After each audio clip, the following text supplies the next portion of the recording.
नमस्कार। इन 24 न्यूज देख रहे सभी दर्शकों का खास स्वागत है। आप देख रहे हैं मुश्किलों में इलाहाबादिया। जी हाँ, जब से YouTube reality show India's got latent पर अश्लील टिप्पणी की है, तब से ही यूट्यूबर रणवीर इलाहाबादिया समय रैना की मुश्किलें बढ़ती नजर आ रही हैं। उन पर कई राज्यों में केस दर्ज हुए हैं, जिन्हें रद्द कराने के लिए यूट्यूबर रणवीर इलाहाबादिया ने सुप्रीम कोर्ट में अर्जी दाखिल की थी। मामले में कोर्ट ने सुनवाई करते हुए यूट्यूब को जमकर फटकार लगाई है।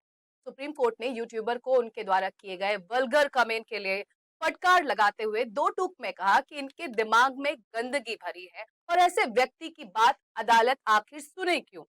अदालत ने सुनवाई के दौरान साफ तौर पर कहा कि पॉपुलर होने का मतलब ये नहीं कि आप कुछ भी टिप्पणी करें, आप लोगों के माता पिता को बेइज्जत कर रहे हैं।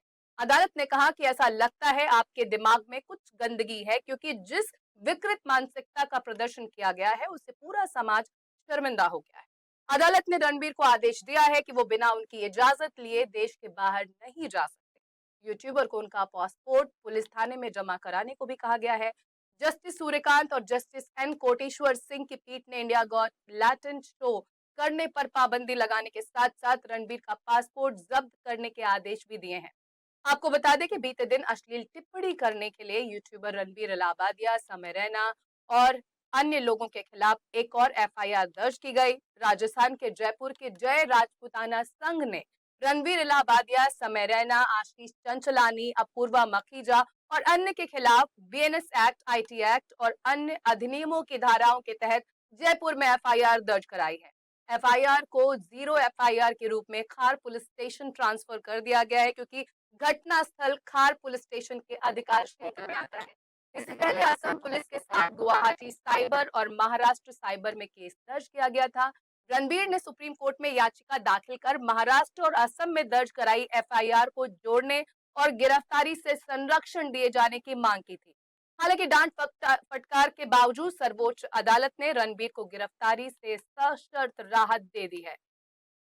तो आपको बता दें कि इस पूरे मामले में लगातार रणबीर इलाहाबादिया की मुश्किलें किस तरह से बढ़ती गई, ये मामला किस तरह से एक शो के दौरान की गई टिप्पणी से लेके कोर्ट कचहरी तक पहुंचा, जिससे तमाम यूट्यूबर जो इस शो में मौजूद थे उनको कोर्ट कचहरी के चक्कर लगाने पड़ रहे। तमाम जांच एजेंसियां उनके शो को कटघरे में खड़ा कर और उनके द्वारा की गई अश्लील टिप्पणियों को लगातार कोट करके पूरे तरह से इनको ना सिर्फ नेगेटिव कमेंट्स के तौर पर सामने दिखाया जा रहा है, बल्कि ये भी कहा जा रहा है कि इस तरह की टिप्पणियों, इस तरह के प्रोग्राम्स पर अब पाबंदी लगना, लगाम कसना बहुत जरूरी है। इन तमाम चीजों पर बातचीत करने के लिए हमारी सहयोगी वैशाली हमारे साथ जुड़ी हुई हैं। सीधे उनके पास चलते हैं। वैशाली, रणबीर इलाहाबादिया लगातार चर्चा में है। पहले वो अपने पॉडकास्ट के जरिए जिस तरह से समाज में जागरूकता, इंफॉर्मेशन देते थे, अब उसकी जगह वो अपने द्वारा की गई अश्लील टिप्पणी के बाद कोर्ट कचहरी के चक्रों में किस तरह से उलझे हैं, उसको लेकर वो चर्चा में है। आज बड़ी खबर उनको उनको लेकर आई, सुप्रीम कोर्ट से उनको राहत मिली है। क्या और जानकारी इससे जुड़ी आपसे जानना चाहेंगे?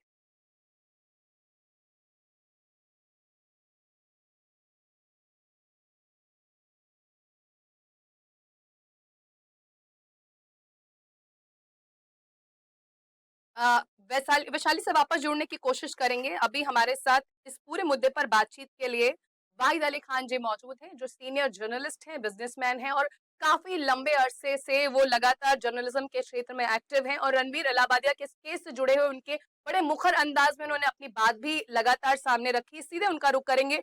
वाहिद अली जी, आपका पहले तो बहुत बहुत स्वागत है इन 24 न्यूज में।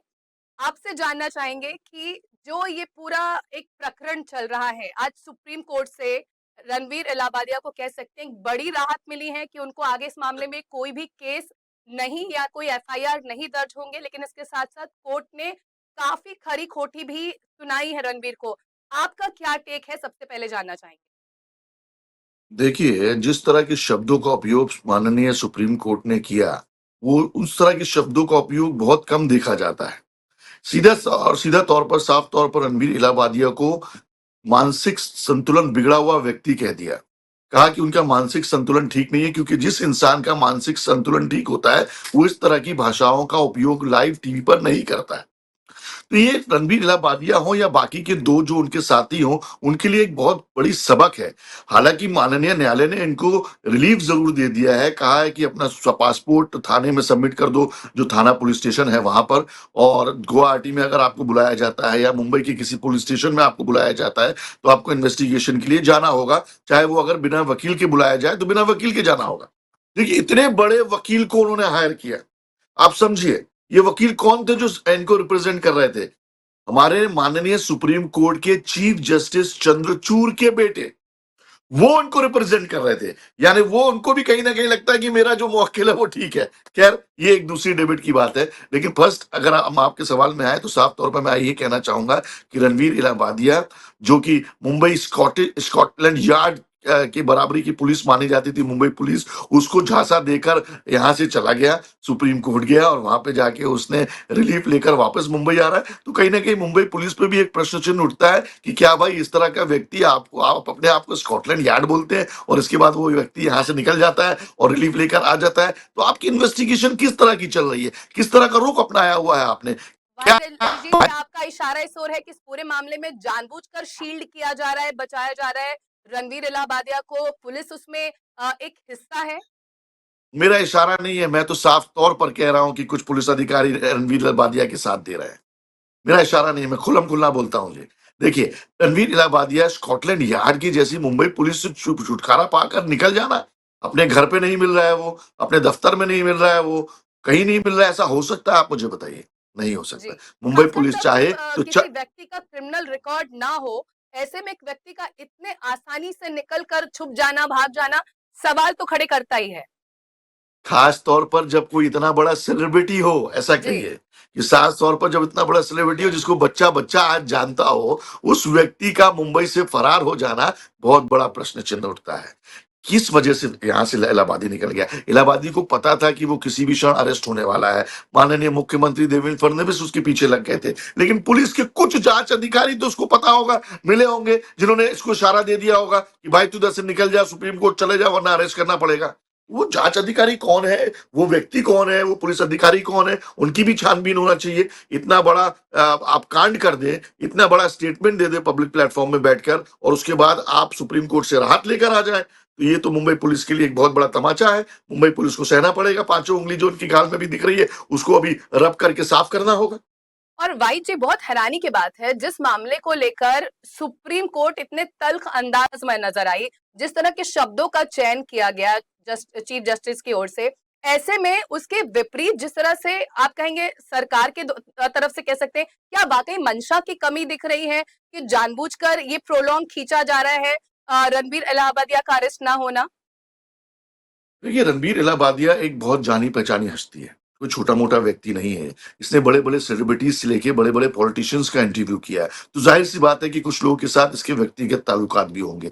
और बोलते ना कि जब बुरा वक्त आता है, तो कुछ लोग साथ में खड़े हो जाते हैं, ना चाहते हुए भी। तो ऐसे ही दिख रहा है कि इलाहाबादिया के साथ भी कुछ लोग शायद खड़े हो गए हैं, जो उसका सपोर्ट कर रहे हो ना चाहते हुए भी, और जिसकी वजह से इलाहाबादिया मुंबई से फरार होने में कामयाब रहा। इलाहाबादिया अभी कहाँ है, किसी को नहीं पता। इलाहाबादिया कहाँ रह रहा है, किसी को नहीं पता। इलाहाबादिया किस रूट से निकला है, किसी को नहीं पता। ये तो हास्यजनक बात है कि मुंबई पुलिस को जानकारी नहीं। ये स्कॉटलैंड यार्ड के बाद वाली वो मुंबई पुलिस है, जो चाहे तो 2 घंटे में आरोपी को गिरफ्तार करके अपने सलाखों के पीछे तक पहुंचाती है, और रणबीर इलाहाबादिया जैसे हाई सेलिब्रिटी इनको नहीं मिला। मुझे ये बात हजम नहीं हो रही है।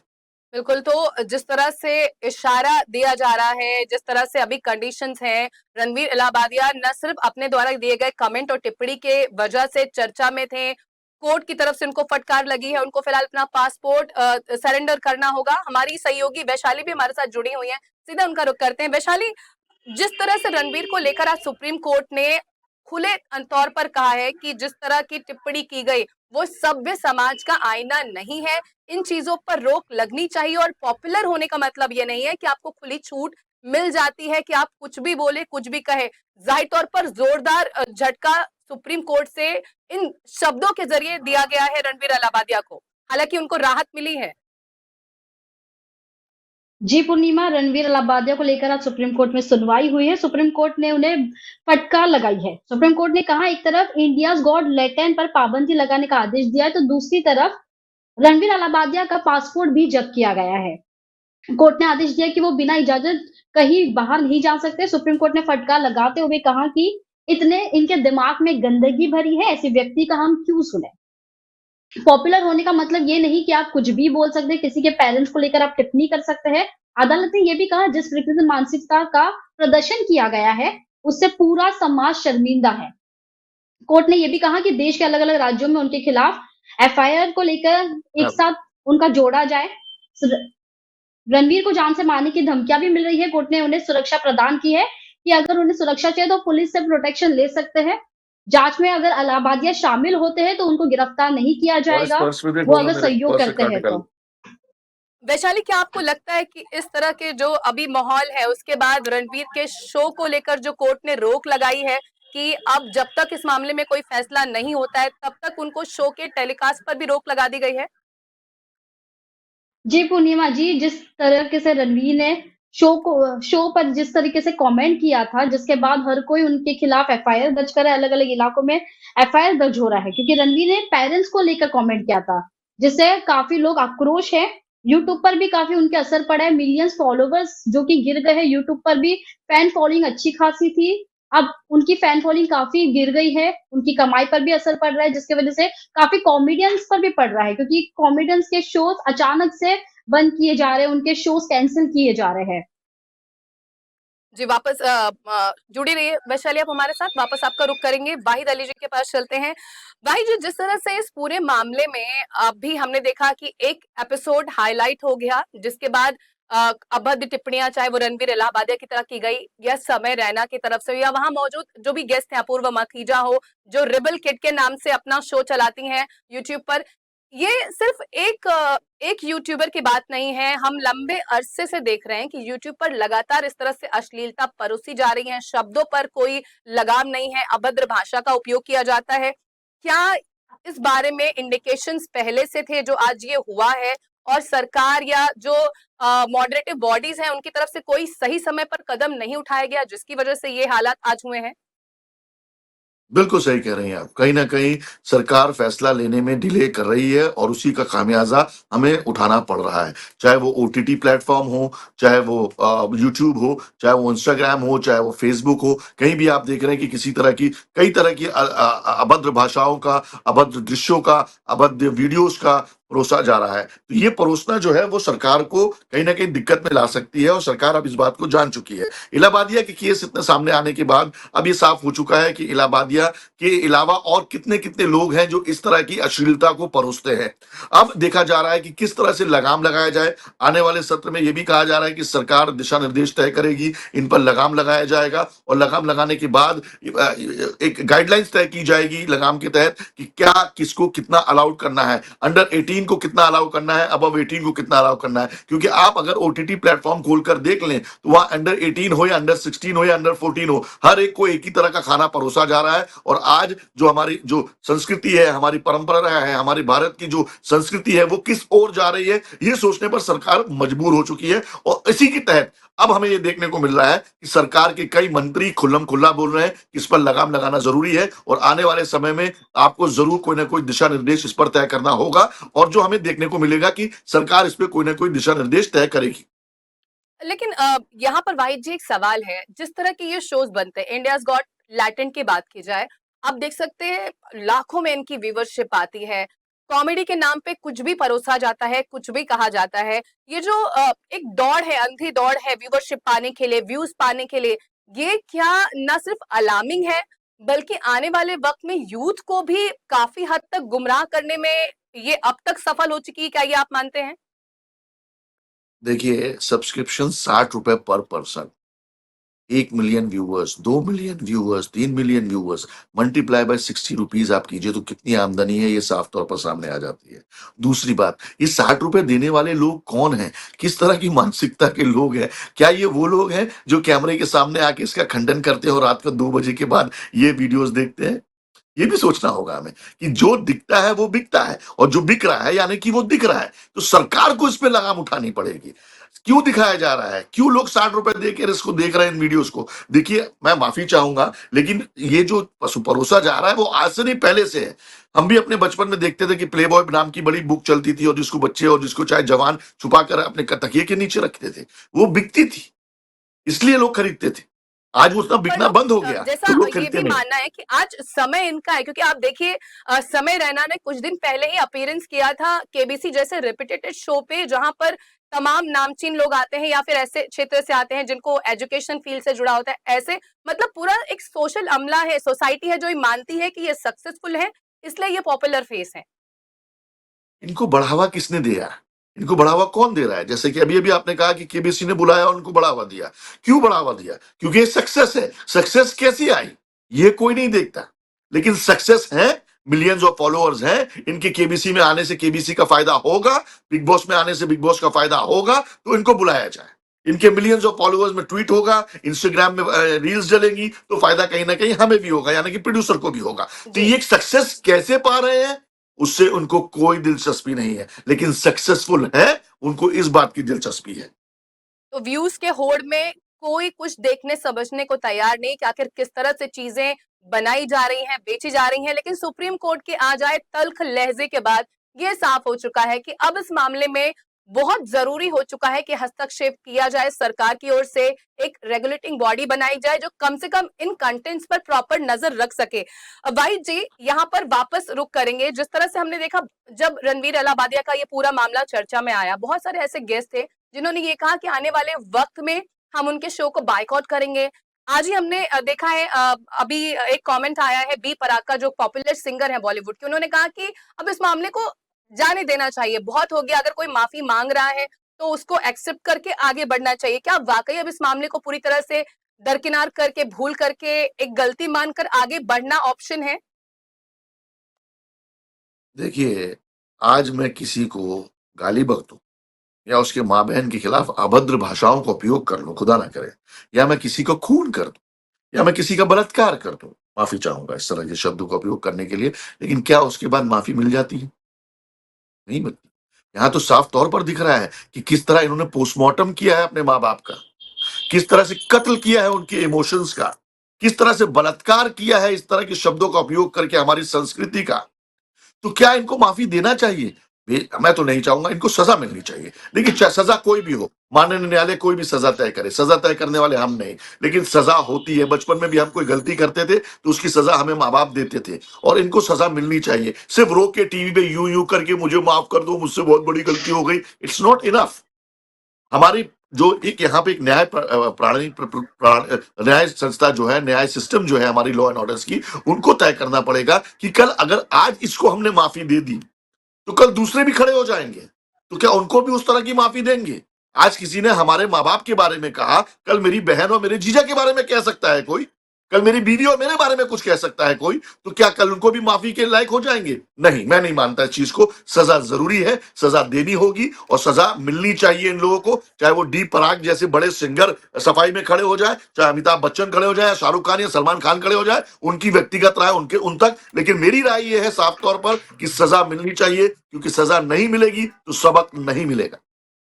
बिल्कुल, तो सजा होनी चाहिए सबक के लिए। ये जरूरी है कि इस मामले में एक उदाहरण, एक एग्जाम्पल सेट किया जाए, जिससे आने वाले वक्त में इस तरह की अश्लीलता परोसने से पहले, दिखाने से पहले 10 बार, चाहे वो यूट्यूबर्स हो या भी कोई भी कंटेंट क्रिएटर्स हो, इस मामले में पूरी तरह सोच समझ के ही कोई भी कंटेंट क्रिएट करें, जिससे समाज का जो एक सिस्टम है वो डिस्टर्ब ना होने पाए। जो सुप्रीम कोर्ट ने भी कहा है कि इस पूरे मामले में जिस तरह से बातें कही गई हैं उन पे लगाम लगनी चाहिए थी, और ये जो विकृत मानसिकता है उससे उबरना बहुत जरूरी है। हमारे मेहमान भाई दली जी का बहुत बहुत धन्यवाद, आपका हमारे साथ जुड़ने के लिए, हमारे साथ अपने व्यूज शेयर करने के लिए बहुत बहुत धन्यवाद। वैशाली, आपका भी बहुत बहुत धन्यवाद हमारे साथ जुड़ने के लिए, अपने व्यूज और जानकारी मुहैया कराने के लिए। तो रणवीर की याचिका पर सुप्रीम कोर्ट ने नोटिस जारी किया है। कोर्ट ने कहा कि रणवीर को जब भी पूछताछ के लिए बुलाया जाएगा उन्हें जांच में शामिल होना होगा। वहीं अदालत ने यह भी कहा कि रणवीर के खिलाफ उन्हीं आरोपों पर अब कोई एफआईआर दर्ज नहीं हो सकेगी। बिना कोर्ट की इजाजत रणवीर देश से बाहर भी नहीं जा पाएंगे। इसके अलावा रणवीर और उनके साथी अगले आदेश तक इंडियाज गॉट लैटेंट शो भी नहीं करेंगे। आपको बता दें कि इस पूरे विवाद की शुरुआत तब हुई जब स्टैंड अप कॉमेडियन समय रैना के शो इंडियाज गॉट लैटेंट में रणवीर इलाहाबादिया बतौर गेस्ट जज शामिल हुए। इस कार्यक्रम में उन्होंने एक कंटेस्टेंट से उनके पेरेंट्स की सेक्स लाइफ पर विवादित सवाल पूछ डाला था। रणवीर के इस भद्दे सवाल का क्लिप देखते ही देखते सोशल मीडिया पर वायरल हो गया था, जिसे देखने के बाद लोगों का उन पर गुस्सा फूट पड़ा और यहाँ तक कि कई बड़े बड़े क्रिएटर्स ने रणवीर की आलोचना की। विवाद के चलते उनके पॉडकास्ट के इनवाइट को कुछ सेलेब्स ने कैंसिल भी कर दिया। वहीं अश्लीलता पर बड़े विवाद के बाद जब मुश्किलें बढ़ी तो रणवीर ने माफी भी मांगी। उन्होंने माफी मांगते हुए कहा कि जो भी हुआ वो कूल नहीं था, मैंने किसी के परिवार को बेइज्जत करना नहीं चाहा। मैंने मेकर्स से कहा था कि वीडियो का विवादित सेक्शन हटा दिया जाए। उन्होंने कहा कि मुझसे गलती हुई और इंसानियत के नाते शायद आप मुझे माफ करें। रणवीर इलाहाबादिया की बात करें तो उनका यूट्यूब पर बियर बैचअप नाम से चैनल है, जिस पर वो पॉडकास्ट चलाते हैं। रणवीर के पॉडकास्ट में बॉलीवुड इंडस्ट्री के कई बड़े सितारे शामिल हो चुके हैं। कुल मिलाकर विवादों के बाद यूट्यूबर कानूनी पचड़े में फंस चुके हैं, क्योंकि जो अश्लील बातें उन्होंने कही वो किसी भी सभ्य समाज में स्वीकार नहीं की जा सकती हैं। हमारे इस खास स्पेशल बुलेटिन में फिलहाल बस इतना ही। आपसे आगे होगी मुलाकात। देखते रहिए इन 24 न्यूज।